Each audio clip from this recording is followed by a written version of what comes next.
ពេលដែលពួកយើងទាំងពីរដើរលេងជួបគ្នាអេអ្នកទាំងពីរនេះខាងក្រោយញញឹមតិចមើល3 2 1បានហើយអ្នកទាំងអស់គ្នាមកមើលរូបថតមើលខ្ញុំពិតជាធន់ជាមួយនឹងបងខ្លាំងណាស់តើបងមិនអាចបាក់ភ្នែកពេលញញឹមបានទេបងមុននឹងអាឡៃញ៉ាំមើលគេខ្ញុំមិនចង់ជួបគ្នាជាមួយបងទេសោះតែបន្ទប់មួយទេអត់ទេខ្ញុំមិននៅជាមួយនឹងគេទេអ្នកទាំងពីរស្លៀកពាក់ couple តើអ្នកទាំងពីរគឺជាសង្សារនឹងគ្នាមែនមែនទេឥឡូវនេះសន្តាគារពួកយើងគឺគេកក់បន្ទប់ពេញហើយតើអ្នកទាំងអស់គ្នាត្រូវការមិនចាំបាច់ទេខ្ញុំមិនត្រូវការទេ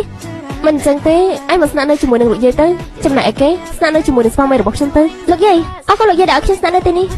គូស្នេហ៍មកដល់លេងខាងក្រៅជាមួយគ្នាតែតែមានបញ្ហាវាគឺជារឿងទូទៅទេឯងកុំខឹងច្រើនពេកអីពួកយើងមិនមានបញ្ហានឹងគ្នានោះទេក៏ប៉ុន្តែពួកយើងមិនបែកគ្នាពីព្រោះពួកយើងមិននិយាយជាមួយគ្នាក្រោយពេលដែលពួកយើងដល់លេងជាមួយគ្នាលើកនេះហើយពួកយើងនឹងបែកគ្នាហេតុអីទៅនោះក៏ដោយសារតែខ្ញុំមិនចង់មកស្នេហាពីចម្ងាយនោះទេអូនទៅវិញហីបាទចាំលើក្រោយបងត្រូវអូនខ្ញុំពិតជាស្អប់នឹងការចាក់ចែងពីគ្នាខ្លាំងណាស់អូនសម្លាញ់រីករាយគម្រប់ខួប2ឆ្នាំរបស់ពួកយើងមនុស្សមិននៅជាមួយគ្នាផងអើរីរីយ៉ាងម៉េចទៅខ្ញុំពិតជាស្អប់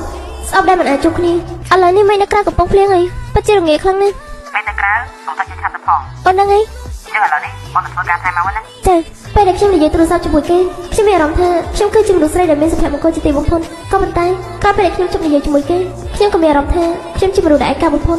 តាមពិតទៅនៅពេលដែលយើងដើរលើផ្លូវត្រូវហើយយើងមិនខ្លាចឆ្ងាយនោះទេក៏ប៉ុន្តែនៅពេលដែលយើងឃ្លាតឆ្ងាយពីគ្នាខ្ញុំមានអារម្មណ៍ថាហត់នឿយខ្លាំងណាស់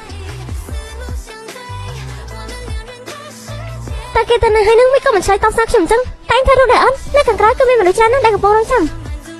សុំទោសផងអ្នកទាំងអស់គ្នាចូលថតមុនទៅបងត្រឡប់មកវិញហើយតើបងទៅណានឹងមុននឹងដោយសារតែមិនតិចពេកបងក៏ទៅយកអាវក្រៅទុកជូនឯងណាតើមកឯងទៅណាក្រែពួកយើងនិយាយគ្នាហើយតើថាថ្ងៃនេះគឺយើងត្រូវទៅថតរូបតើមកឯងនឹងថាមនុស្សច្រើនកំពុងរងចាំដែរអត់មិនអញ្ចឹងទេចាំបងត្រង់ជួបម្ដងទៀតកម្មវិធីពួកយើងចប់ហើយក្រោយពេលដែលអូនត្រូវការបងមិនដែលនៅក្បែរអូនទេអេឈៀនប៉ុណ្ណឹងបានទេថ្ងៃដើរលេងគឺរសល់ប៉ុន្មានថ្ងៃទៀតតែប្រញាប់ទៅណាគឺថាខ្ញុំហត់នេះតែមើលអីហ្នឹងអូគ្មានអីណាទេគេប្រាប់ថាឲ្យឯងស្លៀកពាក់កៅអៅក្រាស់ៗផងកុំឲ្យរងាអរគុណលោកយាយដែលប៉ុន្មានថ្ងៃនេះបានមកថែខ្ញុំអញ្ចឹងខ្ញុំទៅឯណាលោកពូបើកឡានចេញទៅគេមកទៅប្រកាសជាហត់ដែរស្គាល់គ្រូ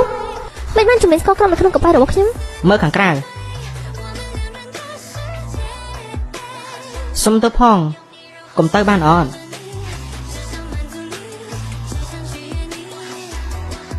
មើលខាងក្រៅទោះបីជាខ្ញុំស្អប់ការចាក់ចេញពីគ្នាក៏ពិតមែនក៏ប៉ុន្តែខ្ញុំតែងតែទន្ទឹងរង់ចាំការជួបគ្នាសាជាថ្មីបងតែងសម្បត្តិកូនដូចហើយពួកយើងទៅមើលពីអ្នកខ្ញុំពិតជាស្អប់ការដែលគេមកនៅក្បែរខ្ញុំពេលដែលខ្ញុំមានបញ្ហារឿងកូនគេចាប់ផ្ដើមហើយទោះបីជាពួកយើងនៅឆ្ងាយពីគ្នាក៏ប៉ុន្តែចិត្តរបស់ពួកយើងគឺតែនៅក្បែរគ្នា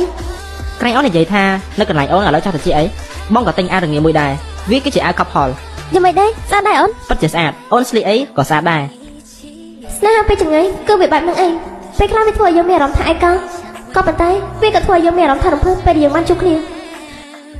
លោកពូជប់ឡានទៅក្រែងពួកយើងនិយាយគ្នាហើយទៅថាពួកយើងនៅបែកគ្នាលោកតានិយាយថានៅពេលដែលមនុស្សស្រីនិយាយសុទ្ធតែជាពាក្យផ្ទុយទាំងអស់ដូច្នេះ